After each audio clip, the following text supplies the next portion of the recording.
السلام عليكم ورحمة الله وبركاته. إن الحمد لله نحمده ونستعينه ونستهديه ونستغفره ونعوذ بالله من شرور أنفسنا ومن سيئات أعمالنا.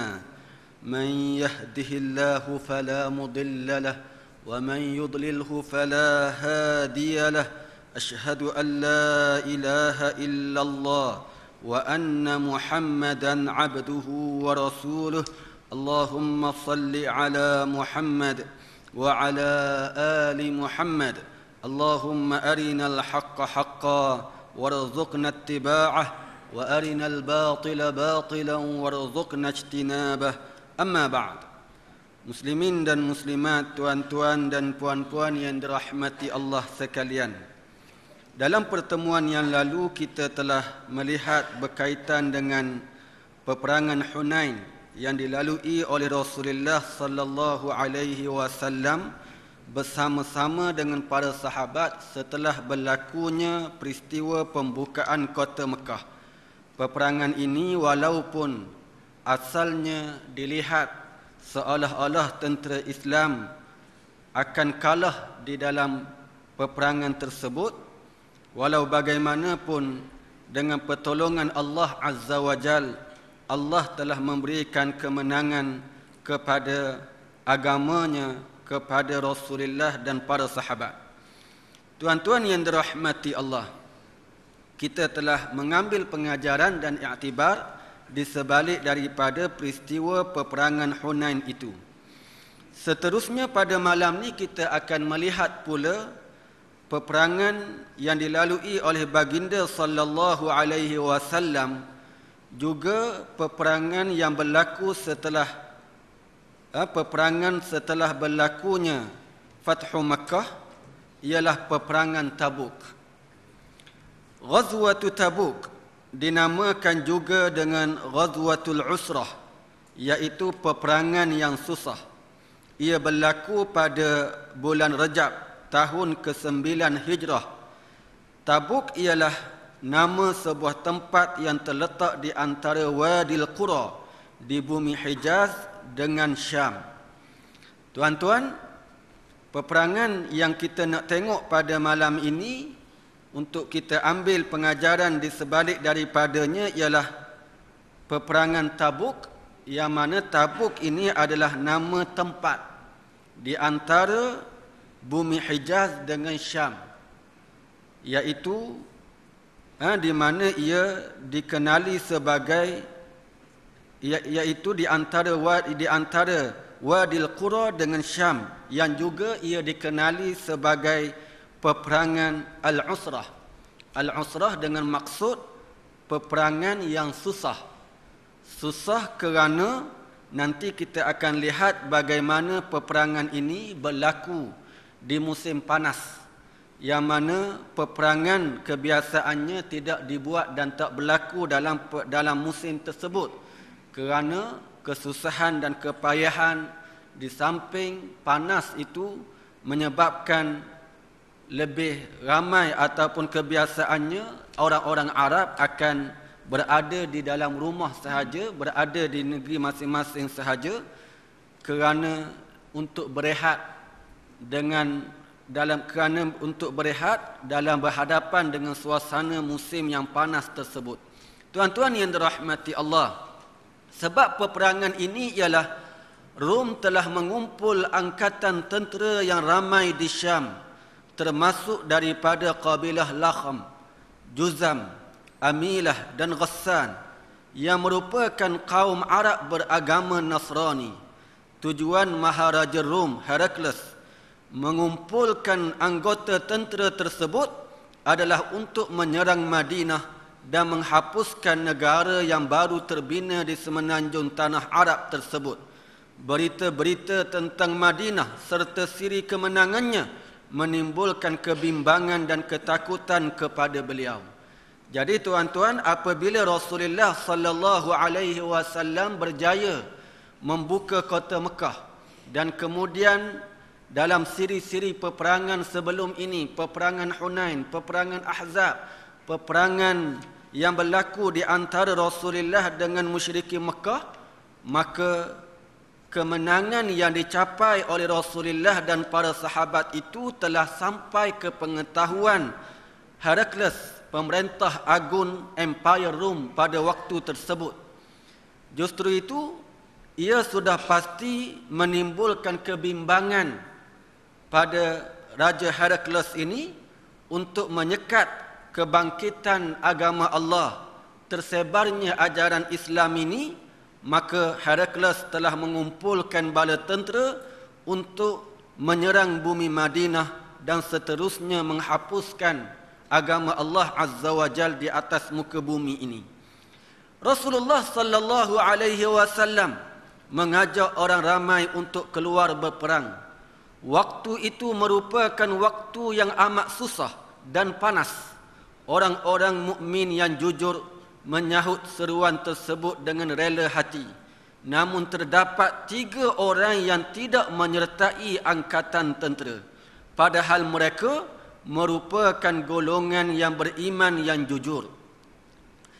Rasulullah sallallahu alaihi wasallam juga meminta golongan berada agar membiayai keperluan ketenteraan tersebut. Lantas mereka menyumbangkan harta benda yang banyak. Abu Bakar telah menyumbang seluruh hartanya sejumlah 40,000 dirham. Umar pula menyumbang separuh hartanya. Sementara Uthman turut menyumbang harta yang banyak.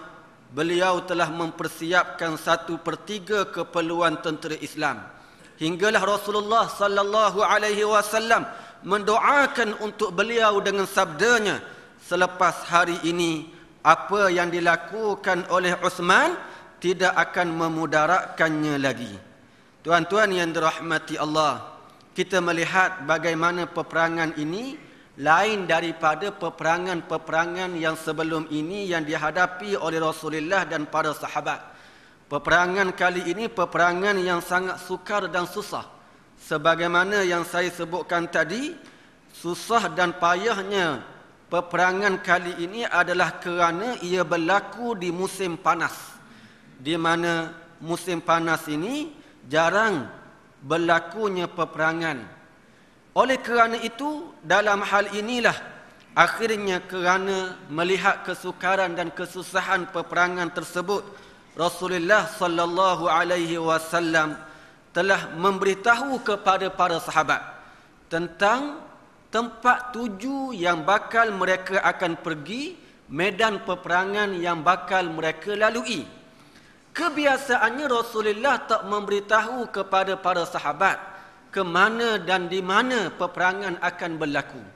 Justru itu kali ini kerana melihat kesukarannya dan kepayahannya, Rasulullah memaklumkan kepada para sahabat tentang tempat yang bakal mereka pergi. Dengan tujuan supaya para sahabat dapat bersedia lebih daripada kebiasaan. Kesukaran yang bakal dihadapi ini perlu Nabi maklumkan lebih awal supaya sahabat-sahabat tidak terkejut dengan kesukaran yang mungkin berlipat kali ganda lebih daripada peperangan-peperangan sebelum ini. Sebagaimana yang selalu saya bawa contoh dan perbandingan, tuan-tuan, sesuatu yang sukar dan payah itu kalau kita tak tahu, mungkin akan menyebabkan kita akan tersetak orak, orang Terengganu kata. Maksudnya kita ni tak bersedia. Kalau main bola tu tak warming up dulu, tak buat persediaan awal, terus turun-turun lawan Argentina ataupun terus turun-turun lawan Sepanyol. Walaupun Sepanyol nak kalah ke kalah dah. Itu tak pentinglah. Yang nak beritahunya, lawan bola sesuka itu, sepayah itu pun nak perlukan persediaan dan persiapan. Jadi kerana itu dalam hal ini, peperangan ini lebih berat lagi. Jadi perlu diberitahu lebih awal. Kalau kita, tuan-tuan, disuruh sebagaimana yang selalu saya sebutkan, kita disuruh untuk mengangkat geleng air. Geleng air yang besar. yang mana kita tak diberitahu tentang adanya air di dalam geleng tersebut. Kita ingatkan kosong. Maka sudah pasti bila kita nak pergi angkat geleng itu dalam keadaan selamba je, tanpa ada persediaan fizikal maupun mental, kita pergi angkat, tiba-tiba bila angkat geleng tersebut, kita nak angkat geleng tersebut, rupa-rupanya ada air di dalamnya. Sudah pasti waktu kita angkat dalam keadaan kita sangka ia tidak ada air, kita akan angkat dan kemudian kerana rasa berat kita akan lepaskan ia balik. Dan kebiasaannya kita akan rasa putus asa. Oh, berat rupanya. Ingat ke ringan? Mula dah kita dah tak selesa, dah settle orang tengah sebut sebagaimana yang saya katakan tadi. Dia dah jadi macam berputus asa untuk terus mengangkat geleng yang berat tadi yang dipenuhi dengan air. Tapi kalau dah diberitahu awal, angkat geleng ini dan kena ingat bahawa ada air di dalam tersebut, dalam geleng tersebut, sudah pasti orang yang dah tahu awal, dia akan pergi dengan penuh persediaan dan persediaan, dengan penuh semangat, kumpulkan tenaga, tak katang setara mana pun, macam saya pun, dia akan bersungguh nak angkat juga geleng itu. Sebab dia tahu geleng ni berat, lalu dia akan menyiapkan mentalnya. Jadi bila dia angkat air tersebut dalam keadaan dia tahu ia berat, dia akan angkat dengan penuh kesungguhan dan dia tak akan lepas letak begitu sahaja. Jadi itu tujuan kita ataupun tujuan kenapa perlu diberitahu kesusahan dan kepayahan di dalam menghadapi sesuatu perkara. Begitulah tuan-tuan yang dirahmati Allah, Rasulullah sallallahu alaihi wasallam memaklumkan kepada para sahabat supaya sahabat tahu ketinggian dan kesukaran, tingginya kesukaran dan kepayahan yang bakal mereka hadapi, menyebabkan mereka para sahabat boleh bersiap lebih awal, bersedia untuk berdepan dengan tentera musuh. Apatah lagi tentera musuh kali ini bukan calang-calang tentera, berdepan dengan Empire Rom, suatu kuasa besar dunia waktu tersebut. Kalau hari ini mungkin kita bayangkan orang Islam berlawan dengan mereka, ataupun kuasa-kuasa besar dunia yang lain, yang mana sudah pasti ia adalah peperangan yang sangat mencabar. Kalau tidak dipersiapkan lebih awal dari sudut fizikal dan mental maupun material, ia boleh menyebabkan tentera Islam akan kalah lebih awal. Mereka akan kecundang lebih awal daripada apa yang disangkakan. Tuan-tuan, begitulah juga kita dalam untuk menyebarkan agama Allah Subhanahu wa taala. Kita kena faham dan kena tahu bahawa perjalanan ini sukar. Perjalanan ini susah. Lau kana 'aradan qariban wa safaran qasidan lattaba'uk walakin ba'udat 'alaihim asy-syaqqah. Allah Taala dah maklumkan, dah beritahu awal-awal lagi bahawa perjalanan dakwah ini adalah perjalanan yang jauh, perjalanan yang sukar, yang payah nak capai matlamatnya. Allah dah tahu, dah beritahu awal-awal supaya kita ni bersedia untuk menjalani liku-liku perjalanan dakwah yang sukar tersebut. Tuan-tuan yang dirahmati Allah, jadi Rasulullah sallallahu alaihi wasallam di dalam peperangan ini telah memaklumkan kepada para sahabat ridwanullah alaihim ajma'in ke mana tempat tuju mereka kali ini di dalam peperangan. Seterusnya Rasulullah sallallahu alaihi wasallam dalam menyiapkan bala tentera ini, setelah dimaklumkan kepada para sahabat, maka timbullah golongan-golongan munafik, golongan yang ingin melepaskan diri, tak mahu ikut serta di dalam peperangan. Bahkan ada di kalangan mereka yang menghasut orang lain supaya jangan ikut berperang. La tanfiru fil harb. Ada di antara mereka kata jangan kamu keluar di dalam waktu musim yang panas ini. Dan ada pula yang mari minta izin daripada Rasulullah sallallahu alaihi wasallam, minta ta'azzur dengan alasan-alasan yang tidak logik, dengan alasan-alasan yang remeh. Ada di antara mereka minta izin, "Idzan li wa la taftinni." Wahai Rasulullah, berikan izin kepada aku untuk tidak turut serta dan jangan kamu uji aku. Fa wallahi laqad arafa qaumi annahu ma min rajulin bi ashaddi ajaban bin nisa'i minni. Wallahi, kaum aku, kabilah aku mengetahui bahawa aku ni adalah dari kalangan lelaki-lelaki yang sangat mudah terpikat dan terpengaruh dengan wanita-wanita.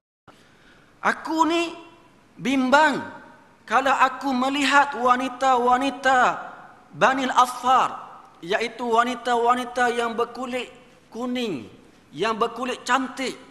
Aku ni jenis tak sabar. Jenis tak sabar. Jadi kerana itu, wahai Rasulullah, jangan, aku nak minta izin kepada engkau, aku nak minta izin daripada tak ikut serta dalam peperangan tersebut. Tak nak ikut, sebab nanti kalau aku pergi, aku tak tahan sabar. Aku tak tahan diuji, nanti aku pergi gomoh orang perempuan dekat sana. Nanti aku akan buat sesuatu yang dilarang oleh Allah Azza wa Jal.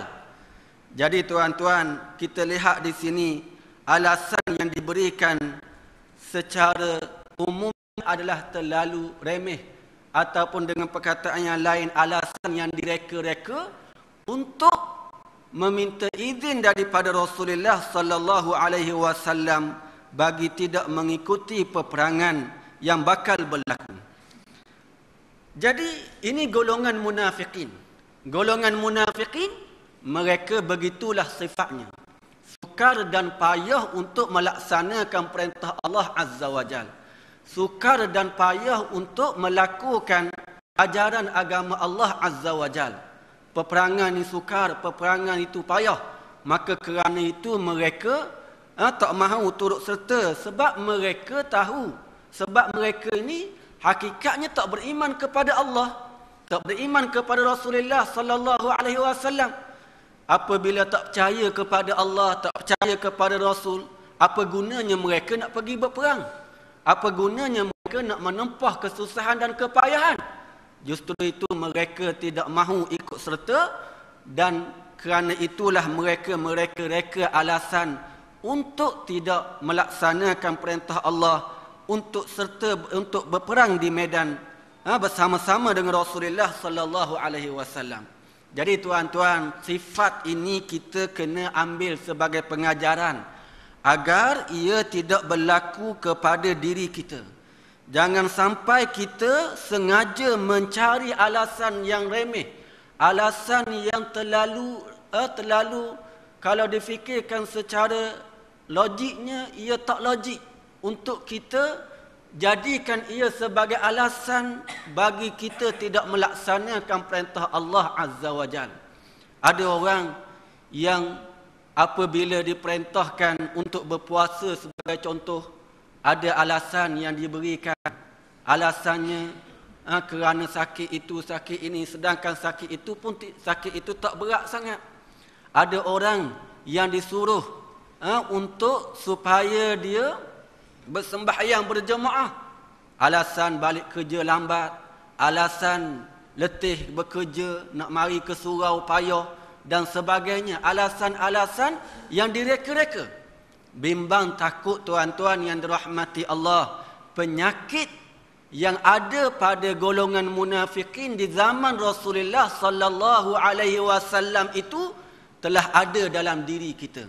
Apabila kita terlalu memberi alasan untuk melaksanakan perintah Allah Subhanahu wa taala. Nak dilaksanakan hukum Allah Azza wa Jal, macam-macam, tak kondusiflah, tak sesuailah dengan zaman moden sekarang ni, tak sesuailah dengan untuk kita membina negara yang bertamadun dan berkemajuan. Macam-macam alasan yang diberikan, seolah-olah menafikan hikmah dan kebijaksanaan Allah Subhanahu wa taala. Nak laksanakan perintah Allah dalam semua perkara aspek kehidupan kita ni, macam-macam alasan yang diberikan.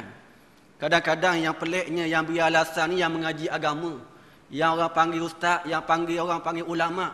Dia pula yang lebih-lebih tak nak laksanakan Islam atas nama kondusif dan sebagainya. Dia pula yang lebih-lebih. Ada orang dulu dia tu lawan dah. Dia ada golongan yang lawan tak nak laksanakan Islam ni. Sekarang ni dah lembut dah sikit. Tengok set-set ustaz ni pula yang lebih-lebihnya tak nak pula. Dah balik kok. Dah habis dah. Dah terbalik berpusing dunia ni. Sepatutnya orang agama yang lebih bersemangat nak laksanakan hukum Allah, perintah Allah Azza wa Jal. Sekarang ni orang agama pula beri alasan yang menyebabkan orang awam jadi ragu-ragu nak laksanakan perintah Allah Subhanahu wa taala. Orang yang berikan alasan-alasan untuk tak laksanakan perintah Allah, hakikatnya mereka tidak dapat melihat keindahan dalam agama Allah, ajaran yang dibawa oleh Rasulullah sallallahu alaihi wasallam ini. Mereka tak boleh nak beza, tak boleh nak tengok keindahan dan kecantikan agama itu. Mereka melihat yang baik itu adalah buruk dan yang buruk itu adalah baik. Inilah yang menjadi sebenarnya punca yang menyebabkan agama Allah Subhanahu wa taala sukar untuk dilaksanakan di dalam kehidupan. Yang buruk yang Allah Ta'ala larang, dia kata molek, dia kata baik. Arak itu Allah Ta'ala haramkan. Maka dia kata tak boleh di zaman sekarang ni. Macam mana nak haramkan arak, nanti rugi ekonomi. Pesta-pesta yang melalaikan sehingga anak-anak muda kita mati. Mati kerana pesta makan dadah banyak sangat. Makan dadah. Maka kerana nak tahankan tenaga makan dadah, supaya kuat tenaga, boleh menari, boleh berjoget siang 24 jam. Makan obat yang berlebihan dos. Bukan obat, dadah. Makan dadah berlebih-lebihan sampai mati. Ada pula yang keluar suara, jangan fikir tengok dari sudut keburukan saja, tengok kebaikan juga. Kena tengok dari sudut ekonomi. Dengan datangnya pelancong-pelancong yang ramai, kena tengok juga, tengok kebaikan. Yang buruk itu dilihat sebagai perkara yang baik. Dan yang baik pula dilihat perkara yang buruk. Inilah yang menyebabkan akhirnya perintah Allah ditinggalkan. Sebab dia menentukan baik dan buruk itu mengikut nafsu dia. Bukan mengikut panduan Al-Quran dan sunnah Rasulullah sallallahu alaihi wasallam. Tuan-tuan, kalau kita naik motosikal, kita naik kenderaan, naik kereta, ada orang kerana ikut nafsu dia, dia nak cepat sampai ke tempat destinasi yang dia nak pergi, dia langgar lampu merah. Dia pintas, dia pintas kereta depan ikut sebelah kiri kerana nak cepat, kerana nak segera sampai ke destinasi yang dia nak pergi. Bagi dia sudah pasti baik. Ini baik sebab nak cepat sampai. Lewat dah ni, maghrib ni, Ustaz Mahidin, Ustaz kuliah dah ni. Jadi, bagi dia kena cepat sikit, langgar peraturan pun tak apa. Ini kerana ikut logik akal dia, ikut diri, tak ikut peraturan. Tak ikut panduan yang ditetapkan. Itu dalam bab dunia, tuan-tuan. Akhirnya bercelaru habis. Mulalah berlakunya kemalangan, berlakunya pelanggaran dan sebagainya kerana tak ikut peraturan yang ditetapkan, yang mana kebaikan ataupun peraturan itu pastinya untuk kebaikan dan juga untuk menghindarkan seseorang daripada berlakunya perkara yang buruk kepada dirinya, supaya tak berlaku kemalangan, supaya tak berlaku pelanggaran dan lain-lain lagi, musibah-musibah yang mungkin berlaku kepadanya. Jadi begitulah manusia apabila tak boleh nak beza mana baik dan buruk, menganggap yang buruk itu baik dan baik itu buruk, akhirnya menyebabkan manusia hidup dalam keadaan yang celaru, hidup dalam keadaan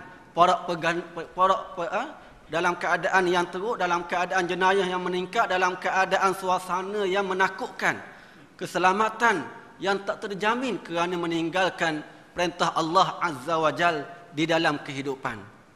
Tuan-tuan, teringat cerita seorang tua yang bernama Pok Leh. Pok Leh, orang Terengganu ni ataupun kita orang Melayu ni kita sebut leh-leh aja. Kalau soleh leh. Kan ada seorang pocik nama dia Pok Leh. Pok Leh ni dia biasanya dia ada motosikal. Dia bawa motosikal dia. Dia bawa nak pergi ke satu tempat. Tiba-tiba Pok Leh ni dalam perjalanan nak pergi ke tempat yang dia nak pergi tadi, ada orang angkat tangan tahan. Tahannya sebab apa? Tahan nak tumpang sama. Dia ni mungkin orang susah, jadi Pak Oleh fikir kena bantu orang ni, kena tolong orang ni.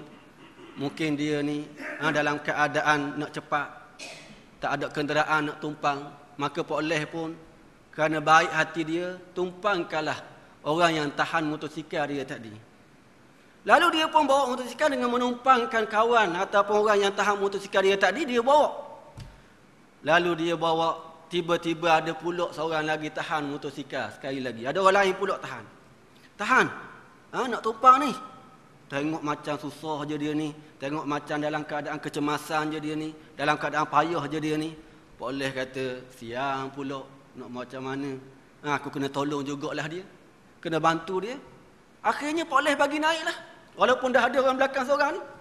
Bayangkan tuan-tuan. 3 orang di atas motosikal, terkepik-kepik pun terkepik lah. Tersepit-sepit pun tersepit-sepit lah. Jadi akhirnya 3 orang duduk atas motosikal. Pak Oleh bawa motosikal. Lebih kurang kan dah, sepit, tempat duduk tak muat. Sepit, bawa motosikal macam tu. Tengah-tengah bawa tu, tiba-tiba roadblock depan. Polis buat roadblock. Buat roadblock. Pak Oleh ni, dia bawa motosikal dalam keadaan menumpangkan 2 orang belakang dia. Relax je, dengan tenang je. Dia terus bawa motosikal dia. Tak rasa bersalah langsung. Dia kata nak salah apa? Pergi tolong orang. Nak bantu orang. Salah apa? Lalu dia bawa motosikal relax je. Polis tengok dia bawa motosikal salah langgar peraturan pun, polis pun angkat tangan tahan. Suruh dia berhenti. Polis pun dengan relax juga berhenti.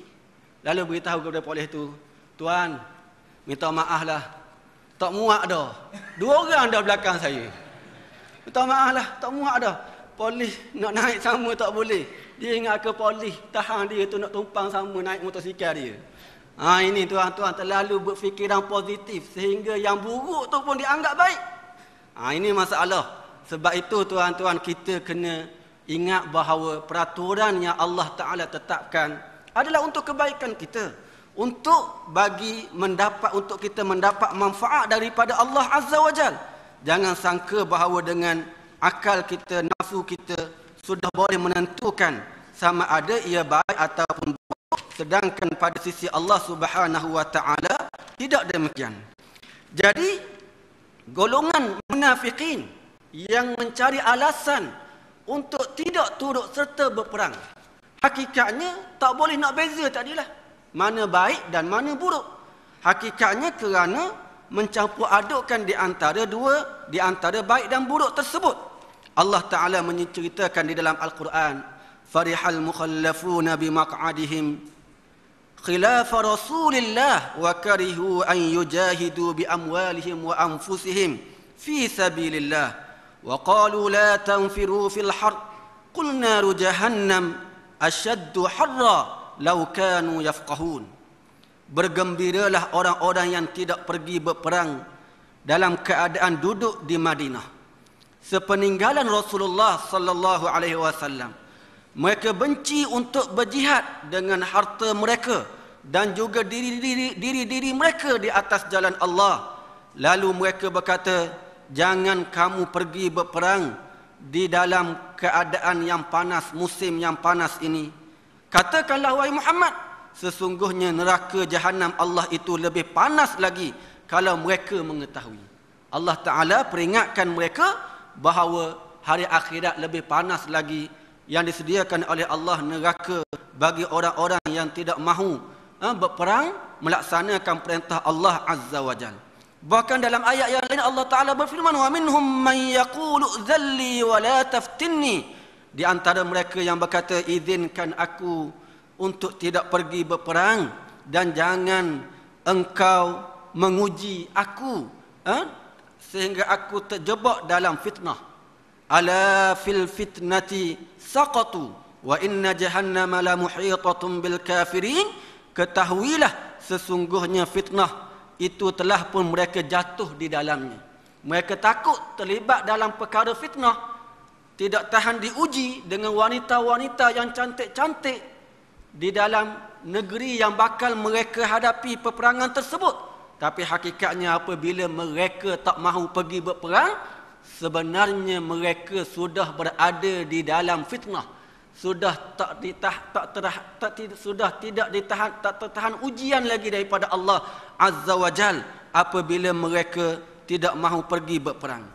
Jadi tuan-tuan yang dirahmati Allah, dalam kesusahan dan kepayahan itulah maka Rasulullah sallallahu alaihi wasallam telah menggalakkan para sahabat untuk bersedekah ataupun untuk membelanjakan harta dalam menyiapkan bala tentera bagi berdepan dengan tentera musuh, tentera Rom. Dalam keadaan itu maka datanglah Sayyidina Uthman radhiyallahu anhu dengan 300 ekor unta siap dengan lapik pelana dan juga barang-barang yang boleh dibawa oleh unta tersebut. Mengikut riwayatnya, Sayyidina Uthman telah menyiapkan untuk 1/3 tentera Rasulullah sallallahu alaihi wasallam. Menyebabkan Rasulullah telah memberikan kelebihan kepada Sayyidina Uthman. La yadurru Uthman ma fa'ala ba'daha. Selepas hari ini, apa yang dilakukan oleh Uthman tidak akan memudaratkannya lagi. Dia tidak akan, apa yang dia buat tidak akan menjadikan perkara itu memudaratkannya. Dengan maksud Allah Ta'ala berikan kelebihan kepada Sayyidina Uthman. Hatta kalau dia melakukan kesilapan itu, kesilapan tidak memberikan apa-apa kesan kepadanya lagi. Walaupun itu kelebihan yang Allah Ta'ala berikan kepada Sayyidina Uthman, bukan bermakna Sayyidina Uthman lepas ni boleh buat maksiat, boleh buat ataupun melanggar peraturan-peraturan Allah Azza wa Jal. Orang yang beriman walaupun mungkin diberikan peluang dan kelebihan yang sedemikian, dia tidak akan menggunakan kelebihan dan peluang yang seumpama itu. Sebab iman dan keyakinan dalam diri ini, walaupun dah ada lesen untuk melakukan dosa, dia tak akan buat. Sebab dia tahu ini juga larangan Allah, walaupun dia ada lesen, dia tak akan buat. Maka begitulah tuan-tuan, kita walaupun ada lesen sebesar mana pun, jangan sangka kita boleh buat apa sahaja yang melanggar perintah Allah ataupun peraturan-peraturan di atas dunia ni. Aku ni anak datuk, aku ni anak nenek, aku ni anak Tan Sri dan sebagainya. Aku boleh buat apa sahaja. Aku ni anak Piramli, Syazali. Tak kira lah aku nak buat apa pun. Ayah aku bagi duit banyak kepada aku. Tak ertilah saya nak tiru macam mana Syazali kata kepada Piramli itu. Nak sebutnya bagaimana seseorang itu tidak ada pelepasan untuknya melakukan perkara-perkara yang dilarang oleh Allah. Lihatlah bagaimana Sayyidina Uthman, walaupun Allah Ta'ala berikan pelepasan untuknya, tetapi Sayyidina Uthman tidak menganggap itu boleh menyebabkan dia melakukan perkara-perkara yang dilarang oleh Allah Subhanahu wa Ta'ala. Sayyidina Abu Bakar As-Siddiq datang membawa hartanya. Sayyidina Umar juga membawa hartanya. Diriwayatkan Sayyidina Umar Al-Khattab telah berkata, amarana Rasulullah sallallahu alaihi wasallam an natasaddaqa wa wafaqa dhalika 'indi mala faqultu al-yawm asbiqu Abu Bakr in sabaqtuhu yawma. Sayyidina Umar menyebut Rasulullah telah menyuruh kami supaya bersedekah. Lalu aku pun bercadang untuk memberikan sebahagian daripada hartaku. Aku nak ambil daripada hartaku, nak beri untuk sedekah persiapan peperangan ini. Lalu Sayyidina Umar menyebut bahawa hari ini pasti aku akan dapat mengalahkan Abu Bakar. Sebelumnya aku tak boleh nak mengalahkan Abu Bakar. Sentiasa Abu Bakar ni mendahului aku, memenangi di dalam perlawanan untuk mendapat pahala di sisi Allah. Kali ini aku boleh kalahkan Sayyidina Abu Bakar. Aku yakin. Lalu Sayyidina Umar pun membawa faji'tu binisfi mali, separuh daripada hartanya. Rasulullah bertanya, ma abqaita li ahlik, apa yang kamu tinggal untuk keluarga kamu? Maka dijawab oleh Sayyidina Umar, misluh, separuh daripadanya. Maksudnya separuh aku beri untuk persiapan bala tentera, separuh lagi aku tinggalkan untuk keluarga aku, anak dan isteri aku. Tiba-tiba datang Sayyidina Abu Bakar membawa harta yang dia miliki. Nabi tanya, ya Abu Bakar, ma abqaita li ahlik, Apa yang kamu tinggalkan untuk ahli keluarga kamu? Sayyidina Abu Bakar jawab, abqaitu lahum Allah wa rasulah. Aku hanya meninggalkan untuk mereka Allah dan Rasulnya. Maknanya, tak ada harta yang aku tinggal. Semua harta yang aku miliki, aku beri kepada kamu. Mereka nak makan lepas ni, aku suruh kepada Allah dan Rasulnya. Ikut pada dia lah nak makan apa pun. Harta aku dah beri kepada kamu semua, kepada Allah, kepada jalan Allah Azza wa Jal. Lalu Sayyidina Umar menyebut, la asbiquhu ila syai'in abada. Aku lepas ni memang tak boleh nak mengalahkan Sayyidina Abu Bakar. Menang dia boleh, nak kalah memang. Sayyidina Abu Bakar sentiasa memenangi pertandingan dan perlawanan dengan aku untuk mendapat pahala di sisi Allah Azza wa Jal.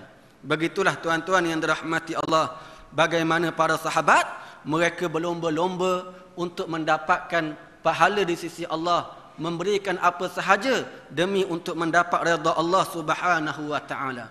Mereka tak berlomba-lomba untuk membeli perabot-perabot di rumah. Mereka tak berlomba-lomba untuk menyiapkan rumah yang cantik. Apatah lagi nak sambut Aidilfitri ni dekat dah. Puasa dah lagi. Duk fikir dah dalam kepala, tahun ni aku nak beli apa, nak tukar. Tahun ni dalam rumah. Lansir ni lansir lama dah ni, kena tukar dah. Tak puasa pun lagi ni. Tak puasa pun lagi, dia duk fikir dah. Sebab apa, dalam TV dah keluar dah iklan. Siap dah iklan dah ni. Barang tu, barang itu, barang ini, murah, diskaun itu, diskaun ini. Tak puasa pun lagi. Entah ke tidak sempat dia puasa pun tak tahu. Tapi dia dah bersedia, dah fikir dah apa yang dia nak beli. Dia tengok kawan sebelah ni, dia tengok jiran sebelah. Benda yang dia buat tahun ni, aku kena lawan dia lebih daripada dia lagi. Aku nak tunjuk aku ni kaya, aku nak tunjuk dia ni kepada dia orang ramai, aku ni lebih hebat daripada orang lain. Ini yang berlaku dalam masyarakat kita mungkin. Jadi tuan-tuan, ingatlah bahawa semua itu adalah perkara yang hakikatnya tidak membawa kita ke mana-mana. Hakikatnya dunia itu adalah sementara, hari akhirat itu kekal abadi. Sepatutnya kita melaburkan duit dan juga apa sahaja yang kita miliki, hatta masa dan juga jiwa kita, untuk kita hidup di dunia, di hari akhirat yang kekal abadi tersebut. Tuan-tuan, maka Rasulullah sallallahu alaihi wasallam yang telah diberikan ataupun yang telah menerima sedekah-sedekah ataupun derma daripada para sahabat ini, telah pun bersedia untuk meneruskan perjalanan bagi berdepan dengan tentera musuh yang sangat hebat dari sudut kekuatan material dan juga bilangan mereka. Rasulullah sallallahu alaihi wasallam telah bersama-sama dengan 30,000 tentera Islam bagi berdepan dengan musuh, yang mana bilangan ini sudah pasti bilangan yang sangat ramai, tetapi sebenarnya masih kecil berbanding dengan bilangan tentera musuh yang berlipat kali ganda. Bahkan tuan-tuan, ada di kalangan sahabat ridwanullah alaihim ajma'in datang bertemu dengan Rasulullah. Mereka mari dalam keadaan menangis. Mereka bertemu dengan Rasulullah, memberitahu kepada baginda, kami tak boleh nak keluar berperang kerana kami tak ada kelengkapan.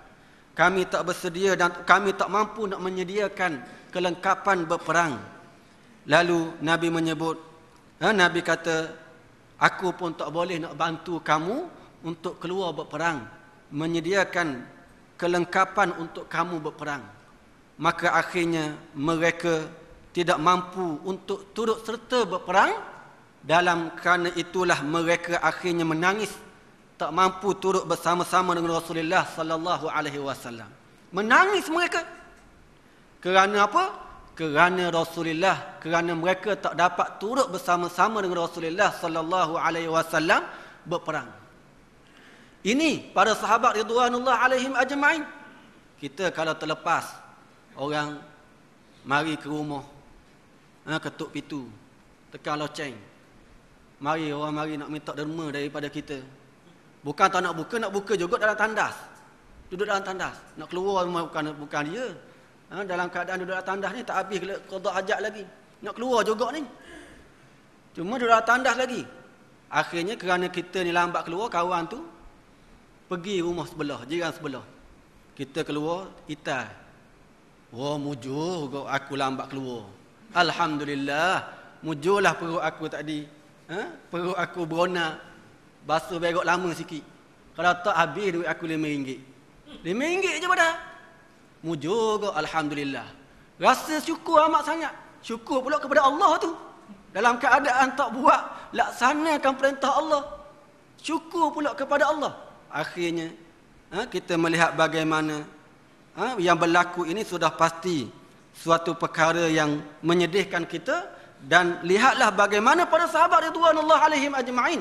Walaupun mereka dalam keadaan tidak mampu, mereka berusaha juga untuk memberikan infak dan menyiapkan diri untuk berperang di jalan Allah Subhanahu wa taala. Apabila mereka tak mampu, maka mereka akan bersedih, menangis di hadapan Rasulullah sallallahu alaihi wasallam.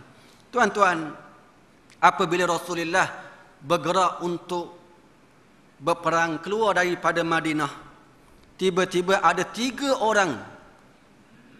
orang yang belum ataupun tidak ikut turut serta bersama-sama dengan Rasulullah sallallahu alaihi wasallam. 4 orang ini diakui bukan golongan munafikin. Mereka ini orang yang beriman dan yakin kepada Allah Subhanahu wa taala. Lalu salah seorang daripada mereka iaitu Abu Khaisamah. 3 orang lagi, Ka'ab bin Malik, Murarah bin Ar-Rabi', Hilal bin Umayyah. 3 orang ni memang sehingga akhir tak ikut Rasulullah sallallahu alaihi wasallam. Tetapi berlainan dengan Abu Khaisamah. Abu Khaisamah ni di dalam peperangan tersebut diceritakan bagaimana beliau peringkat awalnya tak turut serta dalam peperangan tersebut. Beliau sengaja melambat-lambatkan persiapan. Beliau rasa malas untuk bersama dengan Rasulullah dalam peperangan Tabuk tadi. Lalu beliau apabila Rasulullah telah bertolak keluar daripada Madinah, beliau balik ataupun pergi ke kebunnya. Kebun yang di dalamnya ada khemah, yang di dalam khemah itu pula disiapkan dengan kelengkapan yang sangat selesa untuknya. Para khadamnya telah merenjis-renjiskan air di atas khemah tadi supaya tidak panas apabila Abu Khaisamah berada di dalamnya. Khadam-khadamnya juga menyediakan makanan, minuman yang enak.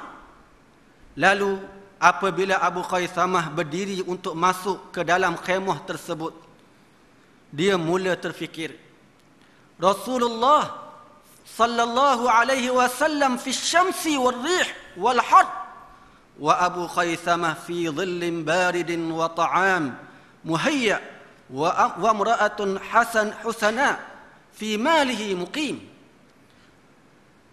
Abu Khaisamah terfikir dalam kepalanya, berkata, ya Rasulullah sallallahu alaihi wasallam sekarang ini berada di bawah terik panas matahari. Anginnya panas, cuacanya panas. Sedangkan Abu Khaisamah pula berada di bawah bayang-bayang, di bawah naungan, di bawah keselesaan, dalam keadaan khemah yang sejuk, nyaman, aman. Makanan yang disiapkan untuknya.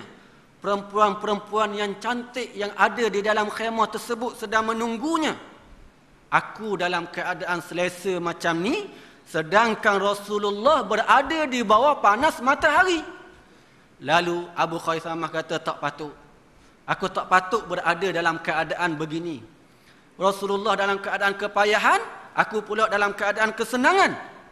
Lalu Abu Khaisamah pun terus meloncat naik ke atas kudanya, mengejar Rasulullah sallallahu alaihi wasallam.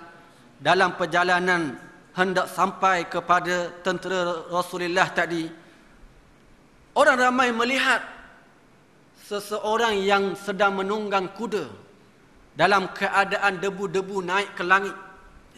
Orang ramai bertanya, siapakah orang tersebut? Lalu Rasulullah menyebut, moga-moga ia adalah Abu Khaisamah. Tuan-tuan, tiba-tiba yang datang itu betul-betul Abu Khaisamah. Lalu orang ramai pun kata, ya Rasulullah, huwa wallahi Abu Khaisamah. Wahai Rasulullah, ya betul dia adalah Abu Khaisamah. Lalu Nabi bersabda dan berdoa kepada Allah untuk kebaikan Abu Khaisamah tadi. Tuan-tuan, inilah Abu Khaisamah yang sepatutnya kita ambil juga menjadi contoh tauladan untuk kita bersama. Dia tak sanggup untuk melihat Rasulullah, tak sanggup melihat tentera-tentera Islam berada dalam keadaan panas terik, kesusahan dan kepayahan, sedangkan dia dalam keadaan yang senang lenang, berehat, tanpa ada susah dan payah pun. Sepatutnya inilah sikap yang juga yang perlu ada dalam diri kita. Sikap apabila sedang berehat di hadapan televisyen, sedang berjerenggeng. Tahu berjerenggeng? Sedang duduk nak tunjuk pun tak reti saya. Berjerenggeng ni maknanya duduk berehatlah. Duduk berehat. Relax atas sofa yang empuk lagi lempuk. Dia relax je. Dia tengok televisyen bersama-sama dengan anak dia. Tengok cerita Ultraman. Relax. Dalam keadaan yang relax je. Sedangkan jiran dia, orang-orang lain duduk di dalam surau, bukannya duduk di atas sofa, duduk di atas tika, mendengar kuliah, mendapatkan ilmu, menambahkan ilmu untuk diri. Sepatutnya orang yang duduk selesa ni dia kena fikir. Dalam keadaan dia duduk relax, dia dalam keadaan tenang, dalam keadaan selesa, maka sepatutnya dia kena ingat bahawa orang lain sedang susah, berpayah untuk mencari ilmu agama Allah Subhanahu wa taala. Orang lain sedang berjihad di atas agama Allah Subhanahu wa taala, dia duduk relax je. Orang lain sedang menuntut ilmu, mencari ilmu, berusrah, pergi kuliah. Dia balik duduk rumah, dilayan dengan isteri, dilayan oleh isteri, dilayan oleh anak-anak, bermain dengan anak-anak. Orang lain sedang bersusah payah untuk menegakkan agama Allah Azza wa Jalla. Jadi kena ada sikap seumpama Abu Khaisamah ini. Abu Khaisamah, dia tak rela untuk dirinya berada dalam keadaan kesenangan dan keselesaan, dalam keadaan sahabat dan para sahabat Rasulullah dan para sahabat dalam keadaan kesusahan dan kepayahan. Akhirnya dia bersegera untuk bersama-sama dengan Rasulullah sallallahu alaihi wasallam. Jadi tuan-tuan yang dirahmati Allah, begitulah Abu Khaisamah berjaya melawan nafsunya bagi mencapai dan menggapai keredaan Allah Subhanahu wa taala. Berjaya melawan diri dan kehendak nafsunya sehingga dia berjaya mendapat redha Allah, pahala yang disediakan oleh Allah Subhanahu wa taala. Memang tuan-tuan, nak lawan nafsu ni tak mudah. Bukan perkara yang mudah. Susah nak lawan nafsu. Sesuatu yang bukan orang suka. Berpuasa yang kita bakal hadapi dalam minggu depan ni, kita boleh tanya diri kita, apakah kita rasa senang hati sekarang ini untuk berpuasa, ataupun kita dah rasa mula bimbang dan takut. Kita dah mula rasa risau. Macam manalah nanti lapar, tak boleh makan, tak boleh minum, aku nak kerja macam mana, pastinya payah, pastinya susah. Kalau ada perasaan itu, maknanya kita masih lagi dihalangi oleh nafsu yang ada dalam diri kita. Masih dalam keadaan belum bersedia untuk mendapat fadilat dan kelebihan yang Allah Ta'ala sediakan untuk kita. Jadi kita boleh nilai, orang yang ada iman di dalam dirinya, yang ingin mendapat kelebihan yang Allah Ta'ala sediakan di hari akhirat nanti melalui bulan puasa ini, pasti dia akan bergembira. Dia tak risau untuk lapar. Dia tak risau untuk dahaga. Dia tak risau untuk dalam keadaan sedikit lemah. Tetapi yang dia lebih inginkan ialah pahala yang disediakan oleh Allah Subhanahu wa taala di hari akhirat kelak. Jadi kita kena lawan, kena ada usaha untuk melawan nafsu ni, untuk mencapai mardatillah, kehendak dan matlamat kita sebagai hamba Allah Azza wa Jal. Kena lawan, kena ada usaha. Saya teringat tuan-tuan, bulan lepas, akhir bulan lepas balik kampung cuti sekolah. Kebetulan balik itu, tujuan baliknya adalah untuk hadir kenduri kahwin anak, adik ipar, bukan anak, tak ada anak kecil lagi. Adik ipar. Kahwin adik ipar. Kebetulan pula masa yang sama ada sukaneka di kampung saya. Pihak jawatan kuasa kampung buat sukaneka.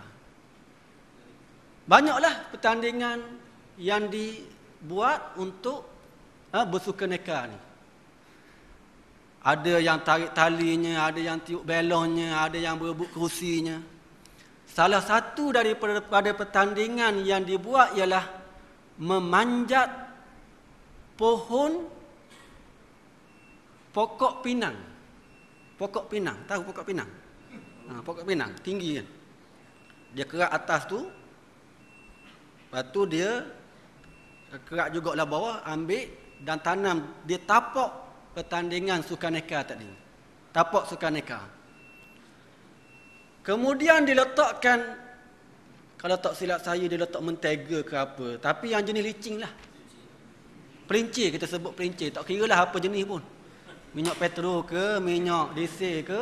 Tapi hak jenis licin memang payah dan sukar untuk naik. Kemudian Udustia pun umumkan, sesiapa yang boleh naik sampai ke atas, di atas sana terdapat duit RM100. Ia akan memilikinya kalau dia berjaya memanjat sampai ke atas. Tuan-tuan, sukaneka tu 2 hari. Pagi, hari pertama, tak ada orang pun boleh naik. Macam-macam usaha. Ada yang berpakat 2-3 orang. Naik atas bahu, naik atas kepala. Kengkok kepala pun tak kisahlah. Nak dapat RM100. Nak dapat RM100 punya pasal. Tak ada boleh. Ada pula ambil tali ni. Jatuh pun juga. Tak boleh naik. Bila sampai separuh hari pertama tak ada orang naik, tiba-tiba ada yang umumkan, saya up 100.5. Angkat 100.5. Maka makin bersemangatlah orang naik. Naik tak kira. Luruh bulu dada ke apa bulu yang ada tak kisah. 100.5 punya pasal. Naik, jatuh rebah. Tak boleh. Hari terakhir, hari pertama tu, dah petang dah, up lagi 200. Makin ramai yang nak usaha naik. Hari pertama tak ada orang naik. Bila hari pertama tak ada orang naik, dia angkat lagi 200.5. Sampai tengah hari kedua, tak ada juga yang boleh naik. Naik jatuh, naik jatuh, tak boleh naik. Bila tengah hari tak ada orang juga, daripada 200.5 tadi, tiba-tiba ada seorang pula kata, saya up RM500. Mendadak 2 kali ganda. Terpengang dan terpegun semua orang nak dapat RM500. Tuan-tuan, makin ramai yang nak naik. Tak ingat dah ni. Tiup belong tak ingat dah. RM500 tu. Jalan jugalah hak budak-budak hak biasa tu berjalan juga, tapi dalam kepala tu hak RM500. Dalam keadaan nak dapat RM500 tu, tiba-tiba ada seorang pemuda. Ni cerita benar ni. Bukan cerita polis ni. Cerita betul. Saya balik kampung pun ni. Dia duduk relax je. Tenang je. Dia perhati orang duduk panjang. Dia relax je. Tenang. Duduk fikir macam mana aku nak naik ni. Isteri dia panggil, abang, marilah abang. Mari kita berebut kerusi. Kok boleh apa ni, Tupperware ke hadiah. Kan? Gilmai lah seorang-seorang aku. 500 tu. 500. Dalam kepala dia 500. Duk tengok, dia tak naik lagi. Tapi dia duk fikir, macam mana aku nak naik atas tu. Bila orang dah naik dah, semua dah naik. Akhirnya bila satu tahap tu, bila ada seorang tengah naik, tiba-tiba jatuh, dia terus melompat, naik terus. Naik tu, sehingga nak sampai sikit lagi. Dapat dia 500 tu. Bukan nak dapat 500 dia jatuh dah. Dia dapat 500 tu. Dapat 500 tersebut. Terus dia turun. Dia berjaya mendapat duit 500 dalam keadaan orang sukar dan payah berusaha bersungguh-sungguh selama 2 hari. Dia tak masuk pertandingan lain. Duit tersebut dimiliki olehnya. Orang lain bawa balik Tupperware. Orang lain bawa balik hamper. Dia bawa balik RM500. Tak payah kerja 5 hari. Kerana dah dapat dah RM500. Orang muda, orang kampung biasa kan kerja sendiri. Tak payah kerja dah. Relax dah RM500 dah dalam poket. Nak beritahu tuan-tuan yang dirahmati Allah boleh. payah setara mana pun, ada usaha, ada strategi, maka dia berjaya. Saya tak ceritalah strategi dia guna macam mana, nanti tuan-tuan pakak-pakak naik pokok pinang juga lepas ni. Nak dapat cuba berlatih, nak dapat 500 kalah pemuda tersebut. Nak beritahunya bagaimana walaupun sesukar mana untuk mendapatkan sesuatu, kalau ada kesungguhan, ada usaha, dia boleh. Nafsu ini sukar dan payah. Tak mudah nak mengalahkannya. Nafsu ini sesuatu yang Allah Ta'ala ciptakan untuk sebagai ujian bagi diri kita seorang mukmin. Ia sukar untuk dikalahkan. Ada orang yang dia sudah pun beramal ibadat, disangkanya dia sudah mengalahkan nafsunya kerana banyak amal ibadat. Tiba-tiba mari pula penyakit riya. Tiba-tiba mari pula penyakit sum'ah, penyakit hati. Kalah juga kepada nafsunya. Ada orang yang kuat beribadat, disangkanya ibadat dia sudah mengalahkan nafsunya. Tiba-tiba dia beribadat lebih daripada apa yang Allah Ta'ala tetapkan. Dia beribadat sampai tak tidur malam. Dia beribadat, berpuasa sehingga tak berbuka-buka sebagai contoh. Dia beribadat sehingga tinggalkan keperluan isterinya. Dia melebihi daripada hak yang dibenarkan. Akhirnya kalah juga kepada nafsunya, walaupun disangka nafsu tersebut telah pun dia berjaya kalahkan ia. Jadi tuan-tuan, memang nafsu ini sukar untuk dikalahkan, tetapi ia bukan mustahil. Ia boleh. Kalau lelaki pemuda tadi dalam keadaan orang lain sukar untuk dapatkan duit tadi, menaiki pokok pinang yang licin tersebut, dia berjaya mendapatkannya. Tuan-tuan, maka begitulah Abu Khaisamah, sesukar dia untuk berdepan dengan nafsu kesenangan dan keselesaan, dia berjaya mengatasinya. Dia bersama-sama dengan Rasulullah sallallahu alaihi wasallam dalam peperangan Hunain, dan insya-Allah kita akan melihat lagi kisah berkaitan dengan peperangan Hunain, peperangan Tabuk dalam pertemuan yang akan datang. Pertemuan yang akan datang ni lepas Ramadan insya-Allah. Kita akan bertemu lagi jika dipanjangkan umur, bersama-sama untuk kita mengambil pengajaran di sebalik daripada peperangan yang dihadapi oleh Rasulullah sallallahu alaihi wasallam dan para sahabat, peristiwa yang banyak memberikan pengajaran untuk kita bersama. Moga-moga ia memberikan manfaat dan kebaikan untuk kita. Aqulu qawli hadza wa astaghfirullahal azim li wa lakum. Wassalamu alaikum warahmatullahi wabarakatuh. اللهم بلغنا رمضان اللهم بلغنا رمضان اللهم بلغنا رمضان سبحانك اللهم بحمدك اشهد ان لا اله الا انت استغفرك واتوب اليك والعصر ان الانسان